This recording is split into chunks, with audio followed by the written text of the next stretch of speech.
By the power of Grayskull. Well, I'm going to be painting a lot of Masters of the Universe miniatures. I recently purchased this game by Archon Studio, Fields of Eternia, which is a Master of the Universe and Motu game, board game with beautiful miniatures from the Master of the Universe range. They're all in there, and there's a base game, there's a lot of expansions, and I'm going to show you every single one of them in this paint guide series. And who better to start off with than He-Man himself. Let's get to painting. And there he is, He-Man, ready to go, all primed in a black primer and looking exactly as the picture that came with the cards. So that's a good reference when you start painting these miniatures. So I'm going to start with the skin, as it's going to be the most of the miniature, and for the base color I'm using Night Quest or Flesh, but you can use Bugman's Glow or whatever dark skin tone you have lying around.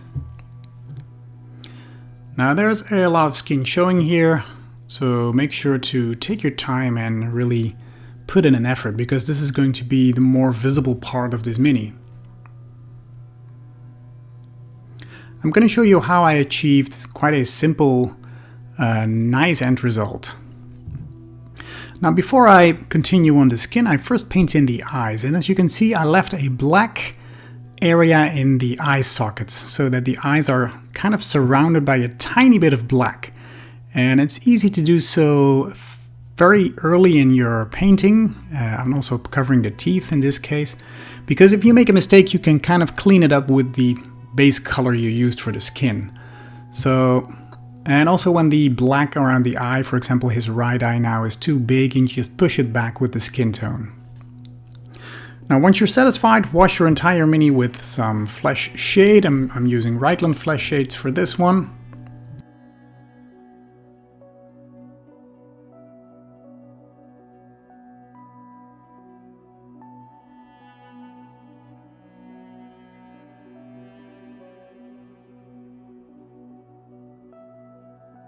And now I'm going back to the base color again, so back to the Night Quest or Flash or whatever you used, and recover basically 80 or 90% of your miniature, just leaving those darker recesses dark, as they should be, so you get this nice shading in between the muscles and in between all the lower areas.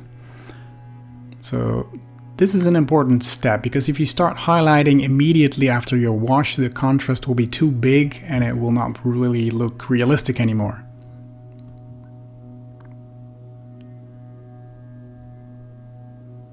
Now once you're satisfied with this layer, we're going to continue on the next, and that will be a highlight color Cadian Flesh Tone.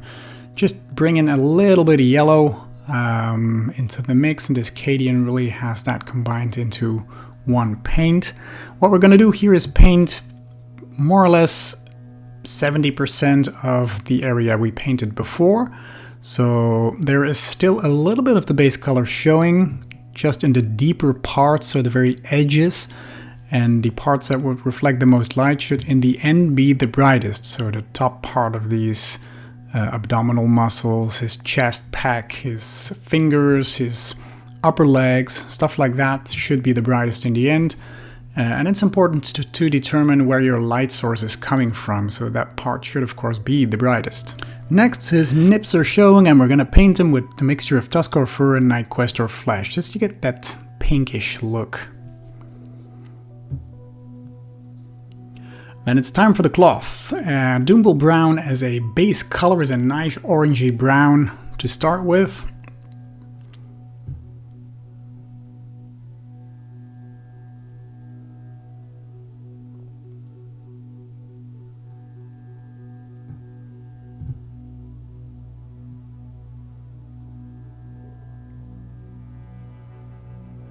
And once this loincloth is done, we're going to continue on the boots with the exact same color.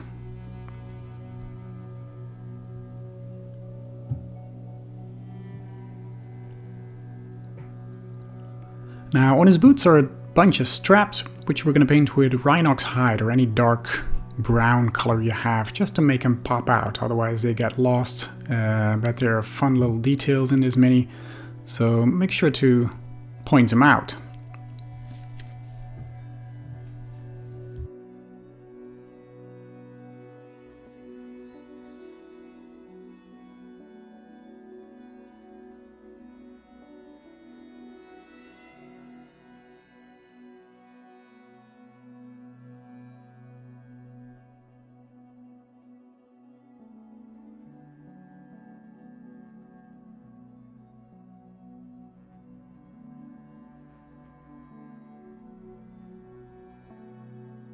Once those are done, I'm going to take some XV88 and paint all the woolen flappy parts coming out of the boots. It's kind of the inside, so to say, or some animal fur is hanging here.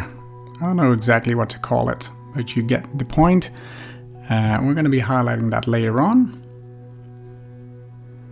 But before we do, we're going to wash all the browns we painted so far with Agrex Earthshade. So that's the loincloth and the boots.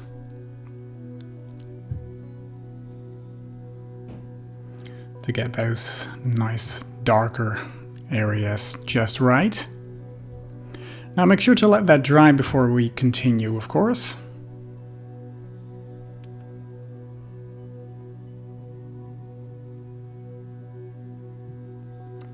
And once you're done, we're going back to XV88 to retouch those upper fringes here. I'll leave that darker shade in the middle. Now it's time to start highlighting these things, even though they're tiny. I mixed some Ushabti bone into the previous paint, and just touched the very top parts. Focused mainly on the front and the sides, of course. I'll leave the inside of the legs a bit darker as there's less light there.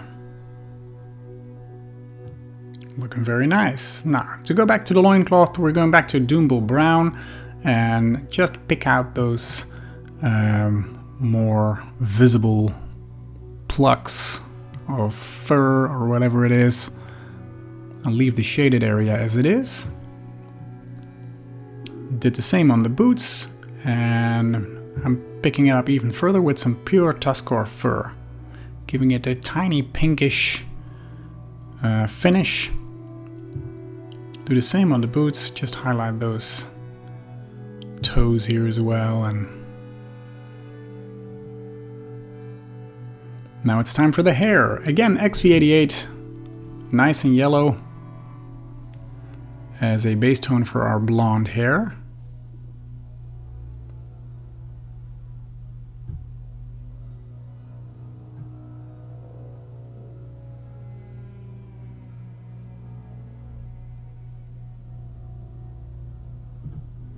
Then it's time to wash it very subtly with some Seraphim Sepia.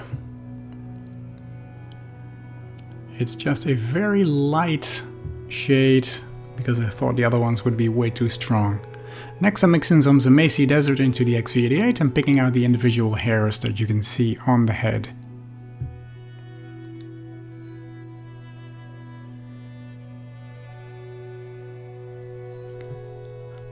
Then do it again with some pure Zamacy Desert to get that nice blonde glow. This time focusing more on the top of the head, the front, and the parts that would reflect the most light. Then for the belt, I'm using Doomble Brown. It's going to be a coppery looking belt, but we're going to use some non-metallic metal techniques to paint that. And to start off with some browns really is a good way to start a copper look.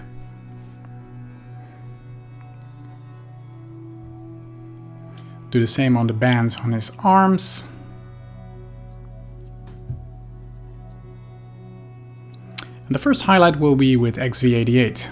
So we're sticking to more or less a lot of the same colors with this one. I'm doing some edge highlighting here. First paint out the areas that you want to be the brightest. So the rim on top and the bottom. Then there is some pronounced things, some ellipse shaped things in the middle. Give that a kind of glow as well. Next, thin down your paint and kind of wash in between on the areas you want to be the brightest or the most reflective. Now we're going to pick that up even further by adding some Everland Sunset into the XV88 to give it a nice shiny look. I'm decreasing the area that I paint, so focusing just on those parts that would catch the most light, so the top of the shapes, stuff like that. There are some extruded parts on his arm pad here, just pick them out as well. And finally a extreme highlight with some Everland Sunset, just the very tops.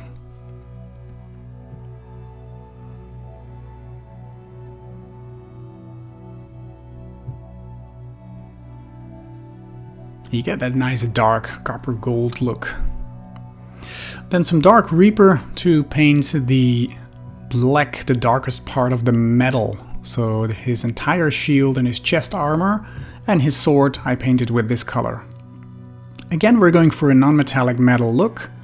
And this is a nice dark gray, bluish gray that we're starting from, that really approaches that metal taint.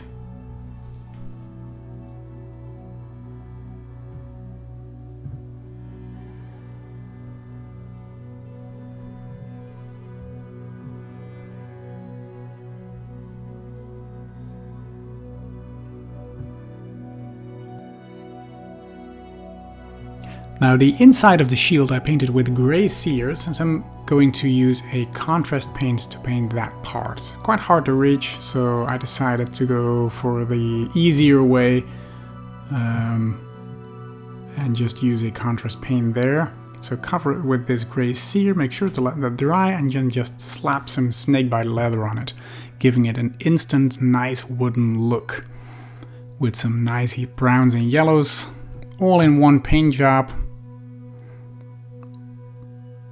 So that's a beautiful effect right there.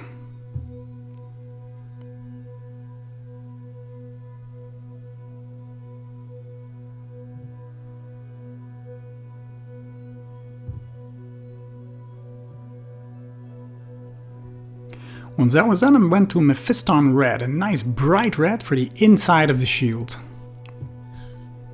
I decided to do that early on before starting to use some metal glow on the shield, because otherwise you may touch part of that metal and you have to go over it again. This is a nice red detail here that really works with the shield. We're washing the inside with some Agrex Earthshade just to give it that nice wood grain look.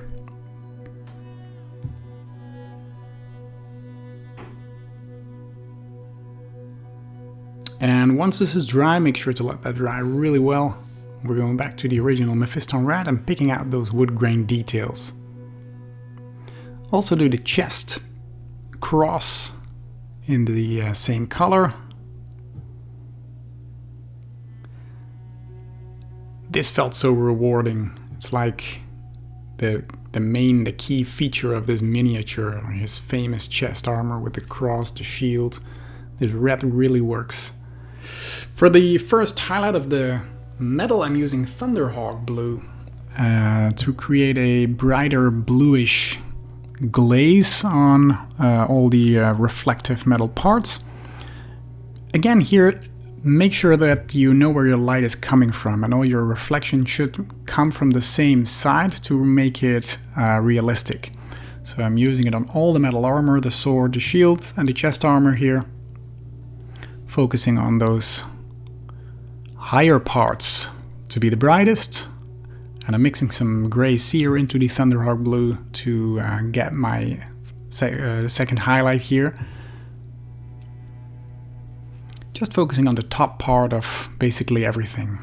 Add some reflective shine to it. I like to use some diagonal lines here, just all coming from the same direction.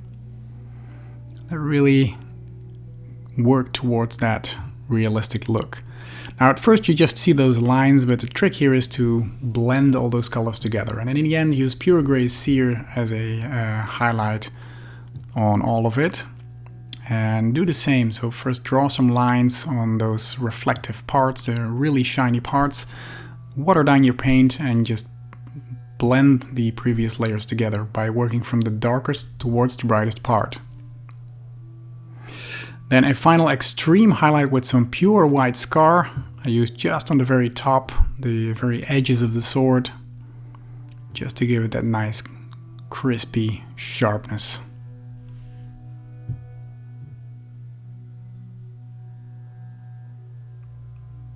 Same goes for the shield and for the armor, of course.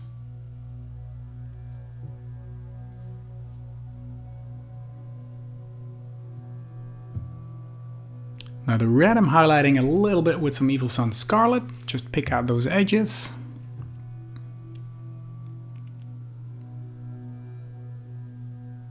And do the same on the shield.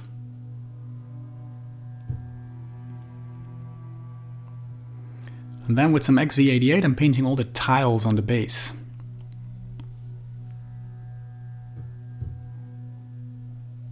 I'm going for a stone, a bit of a yellow stone look. The rubble on the inside, I just used some Ashen Grey, thought it was just that rubble. You could go for the same color, but I like to have some differences in there.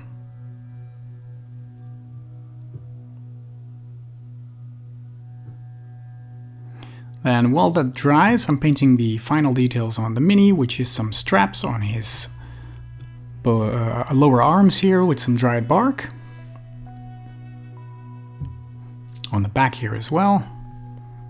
And highlight all of those with some Gorthor brown. Just give it a tiny edge highlight.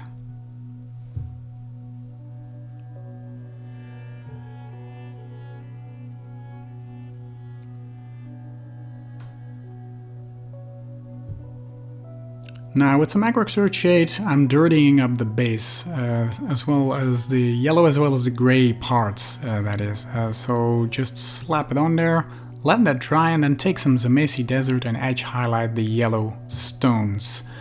I'm just picking some edges here, so mainly the front and a little bit inward, like so. And just hold your brush sideways like this to easily do some edge highlighting here. Now I'm going to keep the same light source, so the light on the front in my case is brighter than the light on the back, so the back should be a bit darker, so I'm gonna highlight it less and the front a bit more, so that in the end should be a bit more brighter. For the rubble I'm just picking out some dry brushing, some gray sear, and kind of wipe over it to bring in some highlights here and there. And I want those stones on the front to be a little bit brighter, so I'm going to pick one final highlight color to finish the model.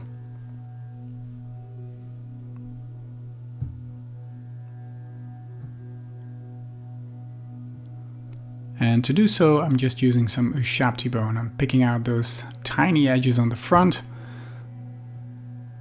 and just repeat my highlight steps I did before, but this way they look a bit more worn, a bit sharper. I'm doing very tiny parts on the back, but don't really color it that much. I focus mainly on the front, and that gives it this nice glow. And that's it for him, for He-Man, Master of the Universe. This was a delight to paint, a blast from the past. There will be many more videos like this, and if you like this kind of content, please consider subscribing to my channel, as I'll be making a lot more videos, and I will keep you posted on any future ones. Now I have a YouTube page and a Patreon page, and I would really appreciate it if you'd subscribe to both and follow me on both, as I'll be making different content on each channel. For now, thank you so much for watching, and I hope to see you in one of my next videos. Bye bye!